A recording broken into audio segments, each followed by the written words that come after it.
আমেরিকার সঙ্গে ভারতের কেমন আচরণ করা উচিত? ভারতের নিজস্ব স্বার্থের সঙ্গে আপোষ করা উচিত নয়, বরং আলোচনা চালিয়ে যাওয়া উচিত। 60.7% মানুষ সেটা মনে করছেন। ভারতীয় অর্থনীতি ইউএস এর উচ্চ শুল্ক মোকাবেলা করতে সক্ষম, 23% মানুষ সেটা মনে করছেন, এবং 8.7% মানুষ মনে করেন ভারতের উচিত ইউএস এর দাবি মেনে নেওয়া। অর্থাৎ এটা এই সমীক্ষার দিকে যখন আমরা তাকাচ্ছি, কি বলছেন গোটা দেশের মানুষ, সেটা কিন্তু অত্যন্ত গুরুত্বপূর্ণ একটা বিষয়। ভারতের নিজের স্বার্থের সঙ্গে আপোষ করা উচিত নয়, বরং আলোচনা চালিয়ে নিয়ে যাওয়া উচিত বলছেন 60.7% মানুষ। কিন্তু আলোচনার দরজা কি খোলা রয়েছে এখনো পর্যন্ত, এটাও একটা বড় প্রশ্ন। কারণ কূটনীতিতে আলোচনা, কথাবার্তা, এটাও কিন্তু এই একটা অত্যন্ত গুরুত্বপূর্ণ বিষয় হিসেবে ধরে নেওয়া হয়। কারণ ডোনাল্ড ট্রাম্প ট্রুথ সোশ্যালে যেভাবে মন্তব্য করেছেন, যে কথাগুলো বলেছেন বা যে শর্ত দিয়েছেন, সেগুলো কি ভারতের পক্ষে মেনে নেওয়া সম্ভব কোনো দিক থেকেও? সেটাও কিন্তু এখানে দাঁড়িয়ে একটা অত্যন্ত গুরুত্বপূর্ণ বিষয় হয়ে দাঁড়াচ্ছে। কারণ প্রথমে 25%, তারপরে 50% শুল্ক, এটাও কিন্তু এই মুহূর্তে দাঁড়িয়ে একটা বড় বিষয়। এবং আরও একটা কথা, টিম কুককে বলেছিলেন অ্যাপেলের প্রোডাকশন যেন ভারতে করা না হয়। অর্থাৎ ভারতকে নিয়ে তিনি যেন একটু বেশি ভাবছেন। তাহলে কি ডোনাল্ড ট্রাম্প ঘুমের মধ্যে দুঃস্বপ্ন দেখছেন ভারতের? কারণ ভারতের অর্থনীতি এই মুহূর্তে যে জায়গায় গিয়ে পৌঁছেছে, সেটা কিন্তু গোটা বিশ্বের মানুষের কাছে একটা ঈর্ষণীয় বিষয়। কারণ ভারত এই মুহূর্তে দাঁড়িয়ে যেখানে দাঁড়িয়ে রয়েছে, অপারেশন সিন্দুরের পর ভারত যে প্রতিরক্ষা খাতে কতটা এগিয়েছে, সেটাও কিন্তু এক প্রকার স্পষ্ট।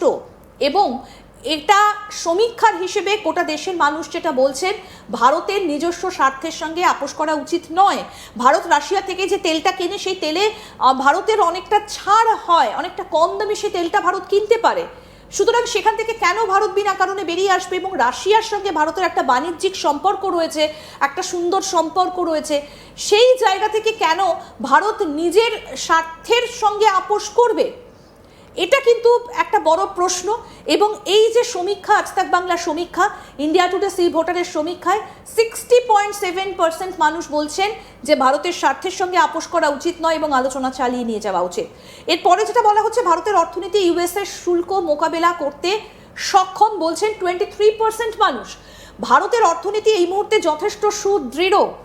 এবং ভারতের পক্ষ থেকে এই যে 50% যে ট্যারিফটা চাপিয়ে দেওয়া হয়েছে আমেরিকার তরফ থেকে, ভারত কিন্তু একবারও তারপরে আমেরিকাকে এমন কিছু বলেনি যে তারা যেন শুল্কটা তুলে নেয়, বা এই ধরনের কোনো আবেদনই কিন্তু ভারতের তরফ থেকে করা হয়নি। ভারত দেখতে চেয়েছে যে আমেরিকার দাদাগিরিটা কোন জায়গায় গিয়ে পৌঁছয়। এবং ভারতের উচিত ইউএসের দাবি মেনে নেওয়া বলছেন অল্প কিছু সংখ্যক মানুষ, 8.7% মানুষ। তবে একটা জিনিস আমাদের ভুলে গেলে চলবে না, ব্রিক্স, এই যে আরআইসি, সেই ব্রিক্স মুদ্রা যদি আসে, এমনকি এসসিওর একটা ফান্ড, একটা সেখানে একটা গঠনের কথা বলা হচ্ছে, এবং আঞ্চলিকভাবে যদি বাণিজ্য চলতে থাকে এই ব্রিক্স কান্ট্রিগুলোর মধ্যে, তাহলে কিন্তু ডলার চাপে পড়ে যাবে। সেটাও কিন্তু মাথায় রাখতে হবে ডোনাল্ড ট্রাম্পকে, এবং সেই জন্যই বোধহয় ভারতের ওপর এত রাগ তার।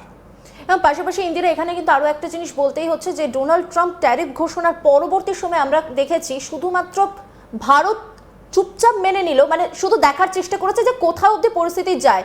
বিশ্বের প্রচুর দেশ রয়েছে যারা কিন্তু ভারতের পাশেই দাঁড়িয়েছে ডোনাল্ড ট্রাম্পের দাদাগিরিকে বুড়ো আঙুল দেখিয়ে।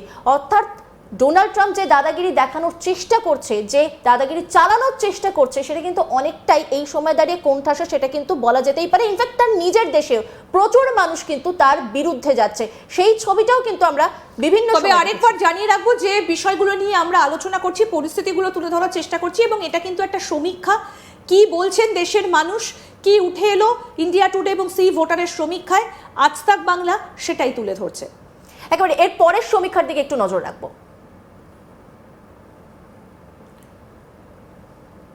চীন, পাকিস্তান এবং বাংলাদেশের মধ্যে সংযোগ বাড়ায় আপনি কতটা চিন্তিত? খুবই চিন্তিত 47.8% মানুষ বলছেন, 23.7% মানুষ বলছেন কিছুটা চিন্তিত, আবার 7.9% মানুষ বলছেন খুব চিন্তিত নই, ঠিক আছে বিষয়টা, আবার 12.1% মানুষ বলছেন মোটেও চিন্তিত নই। এখানে কতগুলো বিষয় ভীষণভাবে উল্লেখযোগ্য। এসসিওতে যেভাবে ভারত এবং চীন কাছাকাছি এসেছে, পাশাপাশি এসেছে, তাতে দুটো বিষয় খুব পরিষ্কার। এই দুটো দেশ যদি নিজেদের পাশে দাঁড়ায়, বিভিন্ন ক্ষেত্রে আন্তর্জাতিক সুরক্ষা থেকে শুরু করে সন্ত্রাসবাদ দমন ইস্যু হোক, কিংবা ব্যবসা বাণিজ্য, অথবা ব্রিক্স মুদ্রা, কিংবা একটা তহবিল গঠন করা, যাই হোক না কেন, তাহলে বিশ্বের এই দুটো দেশ, যে দেশের মধ্যে রয়েছে সব থেকে বড় মার্কেট, যদি বাণিজ্য আদান প্রদান শুরু হয়, তাহলে কিন্তু এটা রাজনৈতিক যে মানচিত্র, কূটনৈতিক মানচিত্র, সেটা একেবারে বদলে দেবে। কিন্তু একটা বিষয় আমাদের ভুলে গেলে চলবে না, চীন কিন্তু বিভিন্ন জায়গাতে ইনফ্রাস্ট্রাকচার বানানোর জন্য অলরেডি তারা সেখানে ইনভেস্ট করে বসে রয়েছে। পাকিস্তানের ভেতরে চীনের ইনভেস্টমেন্ট রয়েছে, আবার বাংলাদেশের ভেতরেও কিন্তু চীনের ইনভেস্ট রয়েছে। কিন্তু এই জায়গায় দাঁড়িয়ে আমেরিকাও চীনের সঙ্গে এই মুহূর্তে যাদের আদায় কাজ করার সম্পর্কে, এই মুহূর্তে নয়, চীনের সঙ্গে আমেরিকার সম্পর্ক কোনো কালেই ভালো নয়, কিন্তু চীন এই মুহূর্তে পাকিস্তানকে যেভাবে কাছে টেনেছে, বাংলাদেশের সঙ্গে যেভাবে একটা সম্পর্ক হয়েছে, কারণ আমরা সবাই জানি যে আমরা সেই ছবিও দেখেছি যে বিভিন্ন জায়গাতে বাংলাদেশের নেভাল অফিসাররা আমেরিকা থেকে বাংলাদেশে পা রেখেছেন। সুতরাং এই সম্পর্কগুলো, চীনেরও কিন্তু যথেষ্ট একটা ইন্টারেস্ট রয়েছে বাংলাদেশের ওপর, চীনের ওপর, কারণ তাদের ইনভেস্টমেন্ট রয়েছে সেখানে। সব দিকগুলো যদি দেখা হয়, তাহলে এই যে ভারতের সঙ্গে চীনের কাছাকাছি আসা, কারণ চীনের একটা ইনভেস্টমেন্ট রয়েছে পাকিস্তান এবং বাংলাদেশে, যারা এই মুহূর্তে দাঁড়িয়ে ভারতের শত্রু, বিশেষ করে বলা যেতে পারে পাকিস্তান ভারতের বিরুদ্ধে একের পর এক বিষোদ্গার করছে। আবার চীনের সঙ্গে পাকিস্তানের একটা সম্পর্ক ছিল, পাকিস্তানের ভেতরে তারা নানা রকম ইনফ্রাস্ট্রাকচারাল কর্মকাণ্ড করে রেখেছে। সুতরাং সেই জায়গায় দাঁড়িয়ে কিন্তু এই বিষয়টা যথেষ্ট যে চিন্তার, সেটা কিন্তু আর বলার অপেক্ষা রাখে না। তবে সমীক্ষার হিসেব যেটা আপনাদেরকে আমরা দেখাচ্ছি, চীন, পাকিস্তান এবং বাংলাদেশের মধ্যে সংযোগ বাড়ায় কতটা চিন্তিত, খুবই চিন্তার বিষয় এটা।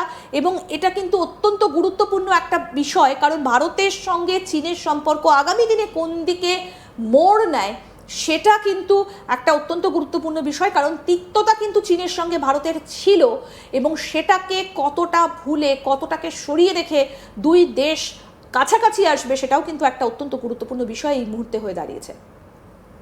একেবারে ইন্দিরা, এর পাশাপাশি পরের সমীক্ষার দিকে একটু নজর রাখতে হচ্ছে, কারণ এই যে ডেটাগুলো আমরা দিচ্ছি পুরোটাই কিন্তু একটা সমীক্ষা, দেশের মানুষ কি ভাবছে তার উপর সেই সমীক্ষা করা হয়েছে। সেই সমীক্ষার রিপোর্ট আপনাদের সামনে তুলে ধরছি, পরেরটার দিকে একটু নজর রাখি। সন্ত্রাসবাদী পাকিস্তানের সঙ্গে ভারতের কি ক্রিকেট বা অন্য খেলাধুলোয় অংশ নেওয়া উচিত? এটা হ্যাঁ বলছেন 24.5% মানুষ, এবং না বলছেন 68.6% মানুষ। এখানে দাঁড়িয়ে যে বিষয়টা দেখা যাচ্ছে, যে আমরা জানি পাকিস্তানের সঙ্গে ভারতের সম্পর্কটা ঠিক কোন জায়গায়,